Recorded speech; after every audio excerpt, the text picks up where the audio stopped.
ನಮಸ್ಕಾರ ಸ್ನೇಹಿತರೆ, ಕರ್ನಾಡು ಪ್ರೇಮಿಯ ಮತ್ತೊಂದು ವಿಡಿಯೋಗೆ ನಿಮಗೆ ಸ್ವಾಗತ.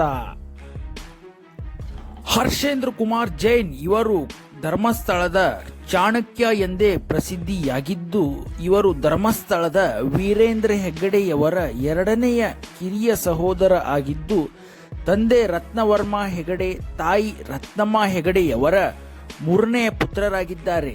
ಮತ್ತೆ ಇವರ ನಂತರ ಇವರ ಸಹೋದರಿ ಪದ್ಮಲತಾ ಮತ್ತೆ ಇವರ ಸಹೋದರ ರಾಜೇಂದ್ರ ಕುಮಾರ್ ಅವರು ಆಗಿದ್ದು, ಇವರಿಗೆ ವೀರೇಂದ್ರ ಹೆಗಡೆಯವರು ಮತ್ತೆ ಸುರೇಂದ್ರ ಕುಮಾರ್ ಅವರು ಎರಡು ಅಣ್ಣಂದಿರು ಇದ್ದಾರೆ.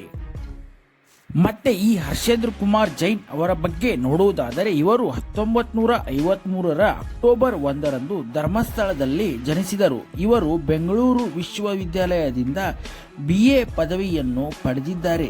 ಇವರು ಕಲೆ ಮತ್ತು ಸಂಸ್ಕೃತಿ ಮತ್ತು ಸಾಮಾಜಿಕ ಅಭಿವೃದ್ಧಿ ಕೆಲಸಗಳಲ್ಲಿ ವಿಶೇಷ ಆಸಕ್ತಿಯನ್ನು ಹೊಂದಿದ್ದಾರೆ. ಮತ್ತೆ ಈ ಹರ್ಷೇಂದ್ರ ಕುಮಾರ್ ಜೈನ್ ಅವರು ಸುಪ್ರಿಯಾ ಎಂಬುವವರನ್ನು ವಿವಾಹವಾಗಿದ್ದಾರೆ. ಇವರಿಗೆ ಶ್ರೇಯಸ್ ಜೈನ್ ಮತ್ತು ನಿಶ್ಚಲ್ ಜೈನ್ ಎಂಬ ಇಬ್ಬರು ಪುತ್ರರಿದ್ದಾರೆ.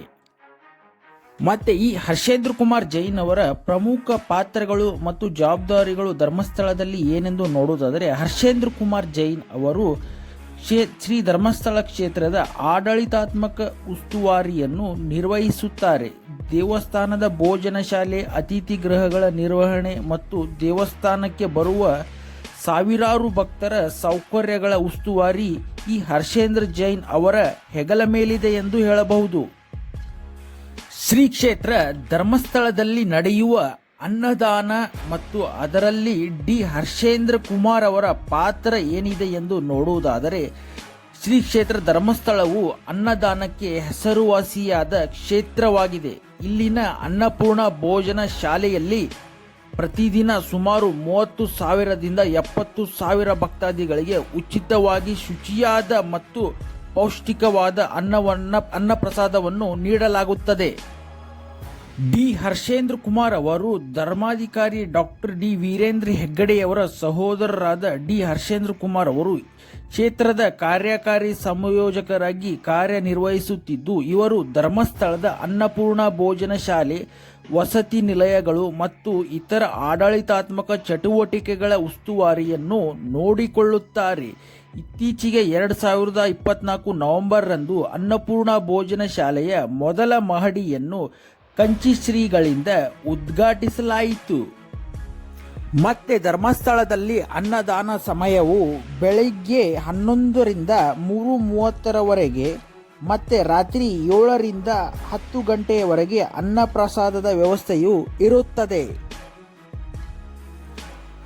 ಹರ್ಷೇಂದ್ರ ಕುಮಾರ್ ಅವರು ಕೇವಲ ಅನ್ನದಾನವಷ್ಟೇ ಅಲ್ಲದೆ ಧರ್ಮಸ್ಥಳದ ಶೈಕ್ಷಣಿಕ, ಸಾಮಾಜಿಕ ಮತ್ತು ಸಾಂಸ್ಕೃತಿಕ ಕ್ಷೇತ್ರಗಳಲ್ಲಿ ಹಲವಾರು ಜವಾಬ್ದಾರಿಗಳನ್ನು ನಿರ್ವಹಿಸುತ್ತಾರೆ. ಶೈಕ್ಷಣಿಕ ಜವಾಬ್ದಾರಿಗಳು ಯಾವುವೆಂದರೆ, ಶ್ರೀ ಕ್ಷೇತ್ರ ಧರ್ಮಸ್ಥಳ ಮಂಜುನಾಥೇಶ್ವರ ಶಿಕ್ಷಣ ಸಂಸ್ಥೆಗಳ ಕಾರ್ಯದರ್ಶಿಯಾಗಿ ಸೇವೆ ಸಲ್ಲಿಸುತ್ತಿದ್ದಾರೆ. ಉಜಿರೆಯ SDM ಸ್ವಾಯತ್ತ ಕಾಲೇಜು ಸೇರಿದಂತೆ ವಿವಿಧ ಕಾಲೇಜುಗಳಲ್ಲಿ ಆಧುನಿಕ ತಂತ್ರಜ್ಞಾನ ಆಧಾರಿತ ಬೋಧನೆಯನ್ನು ಅಳವಡಿಸಲು ಇವರು ಪ್ರಮುಖ ಪಾತ್ರ ವಹಿಸಿದ್ದಾರೆ.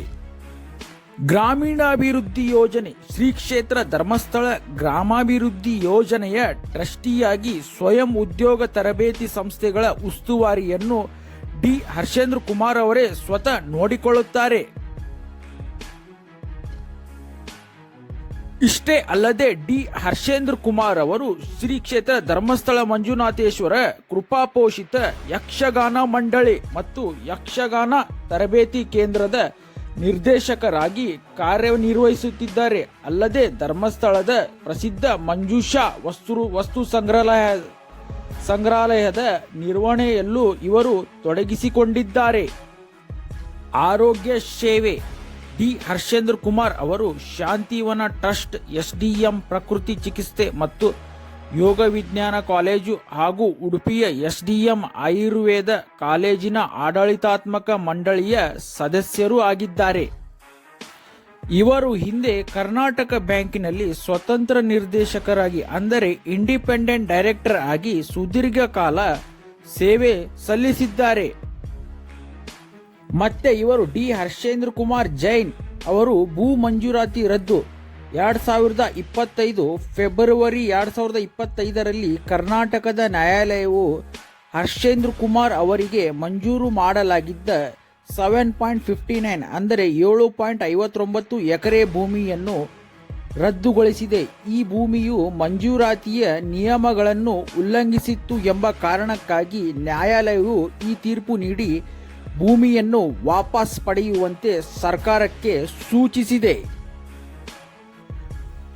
ಡಿ ಹರ್ಷೇಂದ್ರ ಕುಮಾರ್ ಅವರ ಬಗ್ಗೆ ಇನ್ನೂ ಪ್ರಮುಖ ಮಾಹಿತಿಯನ್ನು ನೀಡುವುದಾದರೆ, ಡಿ ಹರ್ಷೇಂದ್ರ ಕುಮಾರ್ ಅವರು ಇತ್ತೀಚಿನ ತಿಂಗಳುಗಳಲ್ಲಿ 2025ರ ಮಧ್ಯಭಾಗ ಶ್ರೀ ಕ್ಷೇತ್ರ ಮತ್ತು ಕುಟುಂಬದ ವಿರುದ್ಧ ಹರಡಿದ್ದ ಕೆಲವು ವದಂತಿಗಳ ವಿರುದ್ಧ ಅವರು ಕಾನೂನು ಹೋರಾಟ ನಡೆಸುತ್ತಿರುವುದು ಸುದ್ದಿಯಲ್ಲಿದೆ.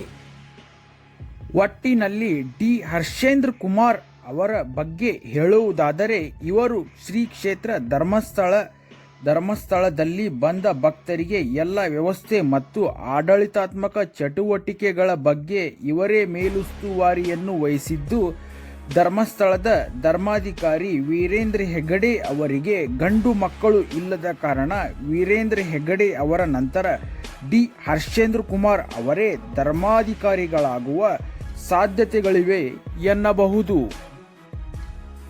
ಸ್ನೇಹಿತರೆ, ವಿಡಿಯೋ ಇಷ್ಟ ಆದರೆ ದಯವಿಟ್ಟು ಲೈಕ್ ಮಾಡಿ, ಶೇರ್ ಮಾಡಿ ಮತ್ತು ನಮ್ಮ ಚಾನೆಲ್ನ ಸಬ್ಸ್ಕ್ರೈಬ್ ಮಾಡಿ. ಸ್ನೇಹಿತರೆ, ವಿಡಿಯೋ ನೋಡಿದ್ದಕ್ಕಾಗಿ ತುಂಬ ಧನ್ಯವಾದಗಳು. Thank you for watching.